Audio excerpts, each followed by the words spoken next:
आइए जानें कैसे हो गठिया का योग द्वारा उपचार। मित्रों, योग चिकित्सा की इस कड़ी में आर्थराइटिस का विवेचन एवं विश्लेषण किया जा रहा है।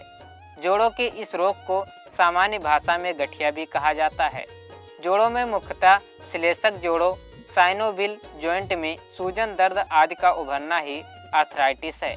यह रोग शरीर को अपंग और अपाहिज बना देता है। इससे शरीर चलने फिरने एवं हिलाने डुलाने योग्य भी नहीं रह जाता, क्योंकि यह रोग जोड़ों को पूरी तरह से क्षतिग्रस्त कर देता है। इस रोग में जोड़ में दर्द, लाली, गर्माहट एवं सूजन आ जाती है। इससे प्रायः शरीर का भार ढोने वाले अंगों के जोड़ जैसे तिब्बत, घुटने, टखने आदि अधिक प्रभावित होते हैं। आर्थराइटिस जोड़ों की क्रियाशीलता को कम कर देती है। जब तक जोड़ लचीले नहीं होंगे, ये सहज क्रियाशील नहीं हो सकते। इसके सुचारू रूप से कार्य करने के लिए दो बातों की आवश्यकता है। पहली है, जो हड्डियां जोड़ों का निर्माण करती हैं, उनके किनारे पूरी तरह से चिकने होने चाहिए। यह कार्य उनके सिरों पर चिपकी उपस्थितियां कार्टिलेज करती हैं। दूसरी है, जोड़ों को हिलाने डुलाने के लिए चिकनाई युक्त पदार्थ की आवश्यकता। यह कार्य श्लेष्मक के द्वारा होता है।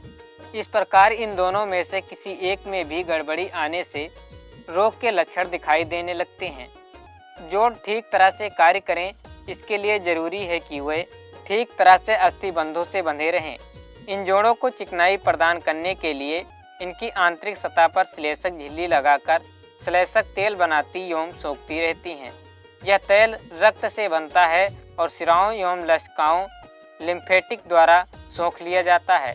इस प्रकार जोड़ों में रक्त से पोषक तत्व पहुँचता है तथा वहाँ के उत्सर्जित पदार्थ को बाहर निकाल दिया जाता है। यदि इस प्रक्रिया में कहीं कोई व्यतिक्रम आ जाए तो वहाँ पर आवश्यक पोषक पदार्थ की कमी हो जाती है तथा अवशिष्ट विषाक्त पदार्थ जमते चले जाते हैं। इस कारण वहाँ के संवेदनशील स्नायु तंत्र उत्तेजित हो जाते हैं, जिससे दर्द और कड़ापन बढ़ने लगता है। अगर जोड़ों में प्राण शक्ति का प्रवाह लंबे समय तक अवरुद्ध रहा तो फिर इनमें विकृतियाँ बढ़ने लगती हैं। इससे श्लेष्मक तेल की चिकनाई कम हो जाती है और जोड़ों को मुड़ने में कठिनाई होती है। जोड़ों में कैल्शियम आदि पदार्थ एकत्रित हो जाने से कड़ापन, सूजन और दर्द बढ़ जाते हैं और रोगी अपंग एवं निष्क्रिय हो जाता है। आइए अब जानेंगे आर्थराइटिस के प्रकार। सभी प्रकार के आर्थराइटिस का मूल कारण एक ही है, परंतु उत्पन्न होने की गति एवं स्थान में भिन्नता के कारण इसके कई प्रकार माने जाते हैं। नंबर 1, एक्यूट आर्थराइटिस, अतपानी गठिया। यह परिस्थितिजन्य कारणों से उत्पन्न होता है।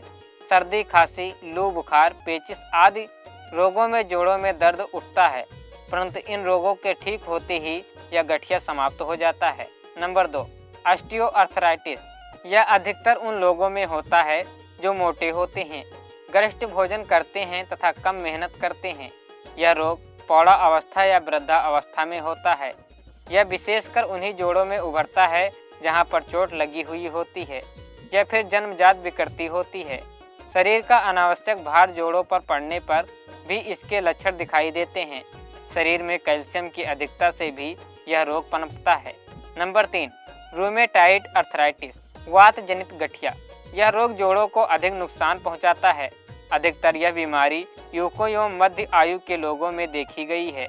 मान्यता है कि भावनात्मक आघात से यह तीव्र औषधि तीक्ष्ण संक्रमण, एंटीबॉडीज आदि के जोड़ों में जमा हो जाने के कारण यह रोग होता है।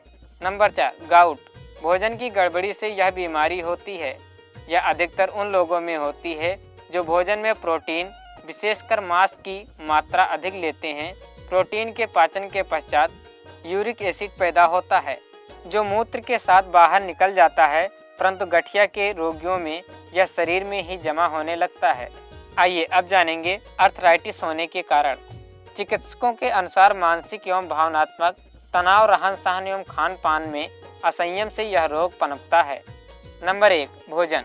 तेल, घी, चर्बी, तले हुए खाद्य पदार्थ, डिब्बा बंद एवं कृत्रिम पदार्थ, अधिक दूध, चीनी एवं नमक के सेवन से यह रोग होता है। कब्ज भी इस रोग को बढ़ाता है। नंबर 2, मानसिक तनाव, कुंठा, भय, भावनात्मक अस्थिरता, असुरक्षा, चिंता आदि से एलर्जी, अंतरास्त्रावी असंतुलन तथा शरीर की प्रतिरोधक क्षमता में कमी आ जाती है। इससे गठिया रोग होने की संभावना बढ़ जाती है। नंबर 3, व्यायाम। कुर्सी पर बैठे रहकर कार्य करने वाले, श्रम न करने वाले व्यक्तियों के पैर, नितंब, मेरुदंड एवं कंधों की मांसपेशियां एवं जोड़ों का लचीलापन समाप्त हो जाता है। आधुनिक चिकित्सा। अर्थराइटिस की प्राचीन चिकित्सा में एस्पिरिन, इंडोमेथासिन तथा कार्टिकोस्टेरॉइड आदि दर्द निवारक दवाइयों का सहारा लिया जाता है, परंतु इन दवाओं का कुप्रभाव अत्यधिक होता है। इसके अलावा शरीर के प्रभावित जोड़ों को शल्य क्रिया द्वारा हटाकर कृत्रिम धातु का जोड़ लगाने का चलन है। यह काफ़ी खर्चीला होता है तथा इसे भी बदलने की आवश्यकता पड़ती है, परंतु तब रोगी की अवस्था इस आघात को सहन करने के योग्य नहीं रह जाती है। अर्थराइटिस की यौगिक चिकित्सा। यहाँ इसकी विधियाँ का उल्लेख किया जा रहा है, फिर भी किसी कुशल योग विशेषज्ञ से परामर्श अवश्य लेना चाहिए अथवा स्क्रीन पर दिए हुए नंबर पे कांटेक्ट करके हमसे भी सहायता ले सकते हैं। नंबर 1, शशांक आसन की विधि। हाथों को घुटने पर रखते हुए वज्रासन में बैठ जाएं। श्वास लेते हुए हाथों को सिर के ऊपर उठाएं। हाथों को धड़ की सीध में रखते हुए व श्वास छोड़ते हुए धड़ को सामने की ओर, मस्तक को जमीन से छूने तक झुका लें। कुछ क्षणों के लिए श्वास बाहर रोककर फिर श्वास लेते हुए हाथों और धड़ को सीध से सिर के ऊपर की ओर ले आएं, तब श्वास छोड़ते हुए क्रमशः प्रारंभिक स्थिति में आ जाएं। मर्जरी आसन की विधि। वज्रासन में बैठ जाएं, फिर घुटनों के बल खड़े हो जाएं और हाथों को सामने फर्श पर इस प्रकार जमा दें कि वह ठीक कंधों के नीचे सीध रहे। रीढ़ की हड्डी को नीचे की ओर झुकाते हुए सिर को ऊपर उठा लें। सिर को नीचे लाते हुए रीढ़ को धनुषाकार रूप में ऊपर ले जाएं। रीढ़ को फिर नीचे और सिर को ऊपर ले जाएं। भुजाओं को लंब रूप में सीध रखें। शशांक आसन भुजंगासन की विधि। ऊपर बताए मर्जरी आसन में आ जाएं। हाथ को बिना हटाए सीने से फर्श का स्पर्श करते हुए उसे आगे की तरफ तब तक ले जाएं जब तक कि वह हाथों की सीध में न आ जाए। हाथों को सीधे करते हुए तथा अमाशय को जमीन से लगाते हुए सीनों को और आगे व ऊपर की ओर करें। इस स्थिति में पीठ धनुषाकार बनते हुए सिर को पीछे की ओर झुकाना चाहिए। धीरे धीरे पीठ को ऊपर की ओर धनुषाकार बनाते हुए सिर तथा पूरे शरीर को पीछे की ओर ले जाते हुए शशांक आसन की स्थिति में आ जाएं। कुछ क्षणों तक इस स्थिति में रहकर जांघों व भुजाओं को सीध करते हुए वापस सामान्य स्थिति में आ जाएं। धनुराकर्षण आसन की विधि। दाहिने पैर को बाईं जांघ पर अर्ध पद्मासन की स्थिति में रखें। बाएं पैर के अंगूठे को दाहिने हाथ से पकड़ें। पैर सीधा तना रहे। दाहिने पैर के अंगूठे को बाएं हाथ से पकड़कर कान के समीप लाएं। ध्यान रहे पीठ या गर्दन झुकने न पाएं। पवन मुक्तासन की विधि। यह आसन शरीर के समस्त जोड़ों से संबंधित है। इसके 16 अभ्यास हैं। लेख के विस्तार भय से यहाँ पर उन सभी अभ्यास विधियों का उल्लेख नहीं किया जा रहा है। इसके लिए किसी योग्य कुशल योग विशेषज्ञ से इसका अभ्यास करना चाहिए या हमसे संपर्क कर सकते हैं। हठ योग की क्रियाएं। नंबर 1, लघु शंख प्रक्षालन की विधि। क्षमता अनुसार शीघ्रता से 2 गिलास नमकीन पानी पिएं। तत्पश्चात ताड़ासन, तिर्यक ताड़ासन, कटी चक्रासन, तिर्यक भुजंगासन, उदराकर्षण आसन की 8-8 आवृत्तियां करें। पुनः 2 गिलास पानी पीकर आसनों का अभ्यास करें। अब फिर 2 गिलास पानी पीकर आसनों की पुनरावृत्ति करें। इस प्रकार कुल 6 गिलास पानी पीकर शौच के लिए जाएं। नंबर 2, कुंजल की विधि। सीधे खड़े हो जाएं। अब 6 गिलास नमकीन गुनगुना पानी लें और जितनी जल्दी हो सके इसे पी लें। आगे की ओर झुकें। दाहिने हाथ की तर्जनी और मध्यमा के गले में अधिक से अधिक अंदर डालें। नाखून छोटे तथा साफ होने चाहिए। जीभ के पिछले भाग पर मध्यमा से दबाव डालते इससे वमन होगा और पेट का संपूर्ण जल बाहर की श्रृंखला द्वारा बाहर आ जाएगा। जल के पूर्णता निकलने तक जीवा पर दबाव डालते रहें। नंबर 3, जल नेति की विधि। लोटे की टोटी को सीध से बाएं नथुने के भीतर डालें। सिर को धीरे धीरे दाहिनी ओर झुकाएं। साथ ही लोटे को इस विधि से ऊपर उठाएं कि जल का प्रवाह बाएं नथुने में ही हो। मुंह को पूरी तरह खुला रखें ताकि नासिका के बदले श्वास क्रिया मुंह से की जा सके।